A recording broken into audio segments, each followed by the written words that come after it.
ሰላም ጤና ይስጥልን ክቡራትና ክቡራን ተመልካቾቻችን ከናሁ ቴሌቪዥን ለዕለተ ረቡዕ ምሽት ሚያዝያ 8 2017 ዓ.ም ከሀገር ቤትና ከባህር ማዶ ያሰናዳናቸው ስፖርታዊ ዜናዎቻችንን ከአሁን ሰዓት ጀምሮ ወደ እናንተ እናደርሳለን። አብራችሁን ሁኑ።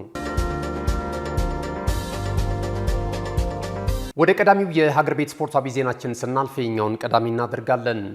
የሁሉም ሙያ መፍለቂያ ትምህርት ቤት እንደመሆኑ መጠን ኢትዮጵያ በስፖርቱ ዘርፍ በዓለም አደባባይ ስሟ ከፍ ብሎ እንዲጠራ ማድረግ የቻሉ ታላላቅ ስፖርተኞች መነሻቸው ከትምህርት ቤት ውድድሮች ነው።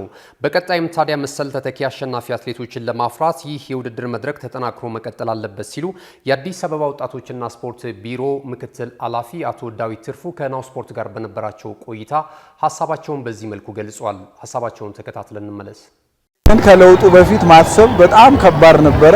ግን ከጊዜ ወደ ጊዜ ከሚዲያውም ጋር ከትምህርት ቢሮም ጋር እንዲሁም ደግሞ በየደረጃው ካሉ የስፖርት ባለሙያዎች ጋርም በጋራ በመሆን በመስራታችን በድምሩ ውጤት የመጣ እንጂ በአንድ ጊዜ የመጣ አይደለም። ከዚህ በፊት እንደምታስታውሱት በየአመቱ የሃይ ስኩል የኤሌመንተሪ፣ ዘንድሮ ግን ይሄ ባህል እየሆነ ስለመጣ ወደ አንድ ስናመጣው ከስር የተሰራ ስራ በመሆኑ በዚህ መንገድ ደማቅ መሆን ችሏል። አሁንም አጠቃላይ ሀገራችንን የስፖርታዊ ውጤትን መቀየር ከፈለግን ስፖርት ሙሉ ለሙሉ ወደ ትምህርት ቤት መመለስ አለበት። ከእንቁ አትሌታችን ከረዳት ኮሚሽነር ደራርቱ ቱሉ ጀምሮ በትምህርት ቤቶች ውድድር ነው የተገኙት ማለት ነው። ስለዚህ አሁንም ይሄንን ውድድር ካላጠናከርን በቀር ስለ ኤሊት ሀገራችንን አሸናፊ ሀገርን ለመፍጠር በምናደርገው ጥረት ላይ ተገቢውን ተወካይ ላናገኝ እንችላለንና ያንን የሚመጥን ለክልሎችም ተሞክሮ መሆን የሚችል መርሃ ግብር ነው አካሄደን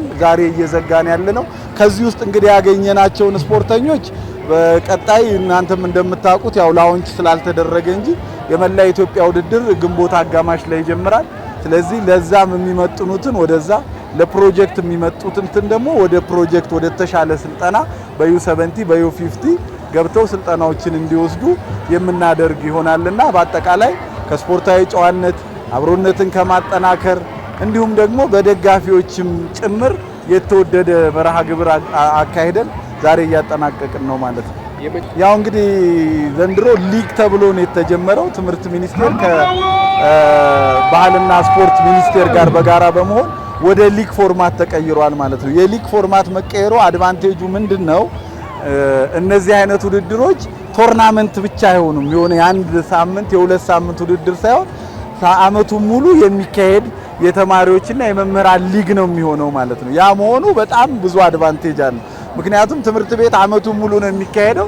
ስፖርትን ግን በመሃል ሁለት ሳምንት አካሄደ ማጠናቀቅ ከስፖርት ፕሪንሲፕልም አኳያ ትክክል አይደለም ማለት ነው። ስለዚህ ስፖርት መጀመር ያለበት ከክፍል ለክፍል ነው።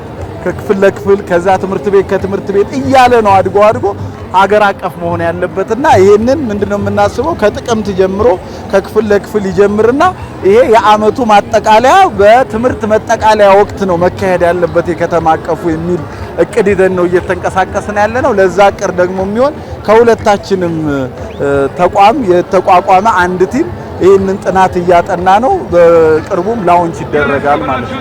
ኢትዮጵያ እንደ አትሌቲክስ ስፖርት ሁሉ በቅርጫት ኳስ ስፖርትም በዓለም አደባባይ ስሟ እንዲጠራ ከተፈለገ ለስፖርተኞቹ ተገቢውን ድጋፍ የስፖርት ተቋማት ማድረግ አለባቸው ሲል አሰልጣኝ ዳንኤል ኃይሉ ከናሁ ስፖርት ጋር በነበረው ቆይታ ተናግሯል። አስተያየቱ እንደሚከተለው ይቀርባል። ጃይንትስ ኦፍ አፍሪካ የሚባል የኢንተርናሽናል የባስኬትቦል ዩት ዲቨሎፕመንት አቋም ነው። አሁን በ20ኛው ሀገር ተገኝቷል። ኢትዮጵያን መርጦ እዚህ የመጣው ለምንድን ነው? 50 ባስኬት ተጫዋቾች መርጦ ከዛ ውስጥ ቤስት የሚባሉትን ደግሞ ሴሌክት ይደረጉና ወደ ውጭ ሀገር እድል እንዲሰጣቸው ነው። ከተለያዩ አፍሪካ ሀገሮች ጋር እንዲጋጠሙ ብዙ ጥቅም፣ አንድ ኤክስፖዠር ስፖርቱ ላይ እድገት እንዲያመጣ እንዲያ ነገር ያስፈልጋል ብዬ አስባለሁ።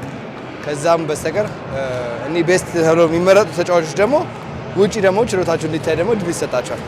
እዛ ጋር ደግሞ ዩ ኔቨር ኖ የት እንደሚያደርሳቸው ይሄ ኦፖርቹኒቲ ማለት ነው። ያው ገና ነን።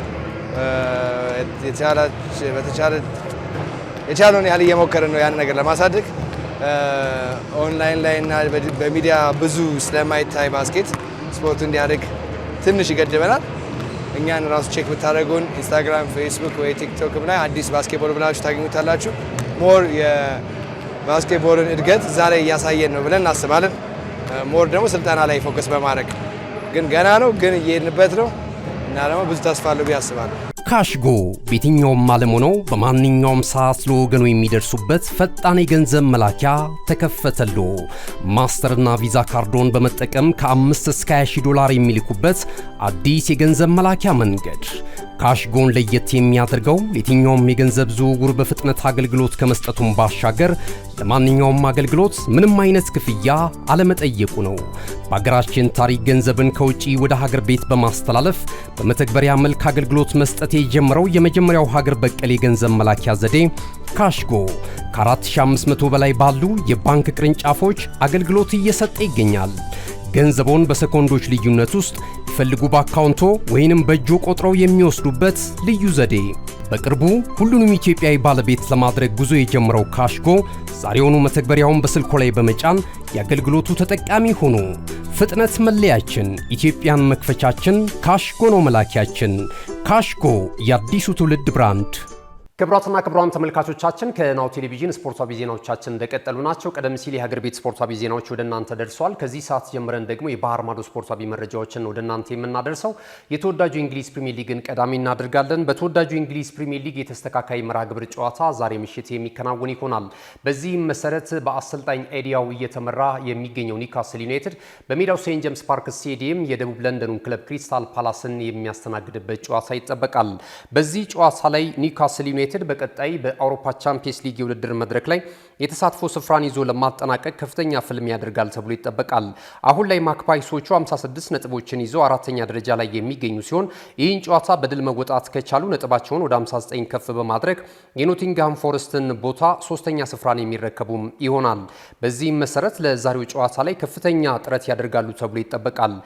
ካለፉት 5 ጨዋታዎች 4ቱን በድል መወጣት የቻሉት ኒውካስል ዩናይትዶች ለዛሬውም ጨዋታ ያሸንፋሉ በሚል 56 በመቶ የጨዋታ ቅድመ ግምት ተሰጥቷቸዋል።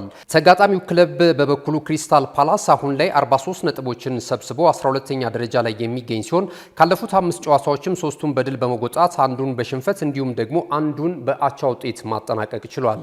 ይህንንም ተከትሎ የዛሬ ምሽቱ ጨዋታ ከባድ ፉክክር ሊያሳይ እንደሚችል እየተገመተ ይገኛል። የእንግሊዝ ፕሪሚየር ሊግ ግን 32 መርሃ ግብሮችን እስካሁን ያስተናገደ ሲሆን ሊቨርፑል 76 ነጥቦችን ሰብስቦ በቀዳሚነት ይመራል።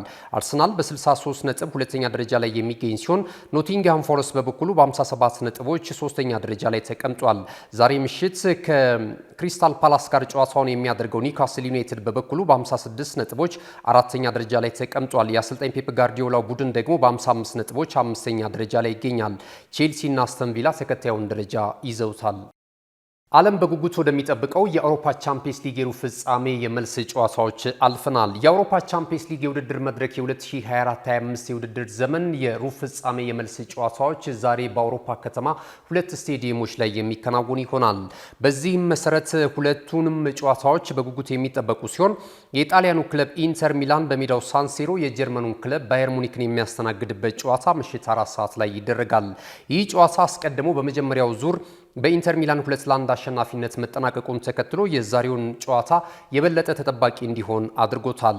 ባየር ሙኒኮች 6 ጊዜ የውድድር መድረኩ ሻምፒዮና ሲሆኑ ኢንተር ሚላን በበኩሉ የ2023-24 የፍጻሜ ተፋላሚ እንደነበረም የሚታወስ ነው። ዛሬ ወጣቶቹ አሰልጣኞች ቪሴንት ኮምፓኒና ሲሞኔ ኢንዛጊ እርስ በርስ የሚያደርጉትም ፍጥጫ በዚህ ጨዋታ ላይ ከፍተኛ የታክቲክ ጦርነት ያሳያል ተብሎ ይጠበቃል። ሌላው ዛሬ ምሽት የሚደረገው ተጠባቂ ጨዋታ የስፔኑ ክለብ ሪያል ማድሪድ በሜዳው ሳንቲያጎ በርናቦ የእንግሊዙን ክለብ አርሰናልን የሚያስተናግድበት ጨዋታ በእግር ኳሱ አፍቃሪያን ዘንድ ከወዲሁ ትልቅ ትኩረትን አግኝቷል። ታላላቅ የሁለቱ ቡድኖች ተጫዋቾችም በዚህ ጨዋታ ላይ ያላቸውን ሀሳብ እየሰነዘሩ ይገኛሉ። የመጀመሪያው ዙር ጨዋታ በኤሚሬትስ ስቴዲየም ተደርጎ ከሳምንት በፊት በመድፈኞቹ አርሰናሎች 3-0 አሸናፊነት መጠናቀቁም የሚታወስ ነው። የዛሬውን ጨዋታ በድምር ውጤት ቀልብሰው ወደ ግማሽ ፍጻሜው ለማለፍም በርካታ ስራዎችን እየሰሩ እንደሚገኙ ከስፔን እየወጡ ያሉ መረጃዎች እየጠቆሙ ይገኛሉ። ከነዚህም መካከል ዛሬ ምሽት በሚደረገው ጨዋታ ላይ ጣሪያው እንዲዘጋላቸው የስቴዲየሙ ጣሪያ እንዲዘጋላቸው ከዛም ባለፈ ደግሞ የተለያዩ የላይት ዲኮሮችን በማድረግ የአርሰናልን የተጫዋቾች የስነ ልቦና ላይ ከፍተኛ ጫና ለማድረግ ስራዎችን እየሰሩ እንደሚገኙ መረጃዎች እየወጡ ይገኛሉ። የአርሰናል ተጫዋቾች በበኩላቸው ውጤታቸውን ለማስጠበቅ ወደ ስፔን እንደሚጓዙም እየገለጹ ይገኛሉ። የቡድኑ አምበል ማርቲን ኦዴጋርድ ጨዋታውን አስመልክቶ በሰጠው አስተያየት ጨዋታውን እመኑኝ አሸንፈን ወደ ቀጣዩ ዙር እናልፋለን የሚል ሐሳቡን ገልጿል። የ3-0 ውጤት ለማስጠበቅ ጥሩ የስነ ልቦና ዝግጅት እንዳደረጉ አሰልጣኝ ሚካኤል አርቴታ ጨዋታውን አስመልክቶ ትላንት በነበረው ቃለ መጠይቅ እንደዚሁ ለጋዜጠኞችና ለሚዲያ አካላት ማብራራቱም የሚታወስ ነው። ዛሬ ምሽት በሚደረገው ጨዋታ ላይ ከፍተኛ ቁጥር ያላቸው በዓለም ላይ የሚገኙ የእግር ኳስ አፍቃሪያን በቀጥታ ስርጭት ይከታተሉታል ተብሎም ይጠበቃል። ብዙ ካምባኮችን ከዚህ በፊት የተመለከትን ሲሆን በአውሮፓ ቻምፒየንስ ሊግ የውድድር መድረክ ሪያል ማድሪድ የ15 ጊዜ የመድረኩ የዋንጫ ክብር ባለቤት መሆኑን ተከትሎ በዛሬውም ጨዋታ ላይ ምናልባት የ3-0 ውጤት የመቀልበስ እድል ሊኖረው ይችላል እየተባለ ይገኛል። ዛሬ ምሽት 4 ሰዓት ላይ በሚጀምረው የሳንቲያጎ በርናቦ ፍጥጫ ሪያል ማድሪድ ወይስ አርሰናል የሚለው ነገር እየተጠበቀ ይገኛል። ውድ ተመልካቾቻችን ከናሁ ቴሌቪዥን ለዕለተ ረቡዕ ምሽት ከሀገር ቤትና ከባህር ማዶ የተሰናዱ ስፖርታዊ ዜናዎቻችን ይህንን ይመስሉ ነበር። ስለተከታተላችሁ እናመሰግናለን። ዜናዎቹን ወደ እናንተ በማድረስ ገዛኸኝ ዱላ ቆይታ አድርጌያለሁ። ቀሪ ናሁ ቴሌቪዥን መሰናዶች ይቀጥላሉ። በያላችሁበት መልካም ጊዜ ይሁንላችሁ። እነሆ የምስራች! የ10 አየር መንገድ የበረራ ትኬት ለውድ ደንበኞቹ በተቀላጠፈና አስተማማኝ በሆነ መንገድ እያቀረበ ያለው። በዚህም በደንበኞቹ የተመሰገነው ጉዞጎ አሁን ደግሞ ተደራሽነቱን በማስፋት ተጨማሪ ባንኮችን በማካተት ለውድ ደንበኞቹ የበለጠ አስተማማኝ ለመሆን ችሏል። የጉዞጎን አፕሊኬሽን ከአፕ ስቶር ወይም ከፕላይ ስቶር በማውረድ የመነሻና የመድረሻ ከተማዎትን መርጠው ዋጋ አወዳድረው የሀገር ውስጥም ሆነ ዓለም አቀፍ በረራ ማድረግ ካሰቡ የበረራ ትኬቶን ክፍያ በአቅራቢያው በሚገኙ ባንኮች አንድም በአካል በመሄድ ወይም በኦንላይን የክፍያ አማራጮች ክፍያዎትን በመፈጸም የበረራ ትኬቶን በእጅ ያስገቡ።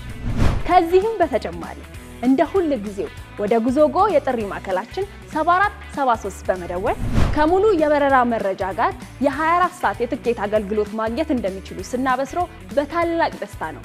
ለበረራዎ ጉዞጎ!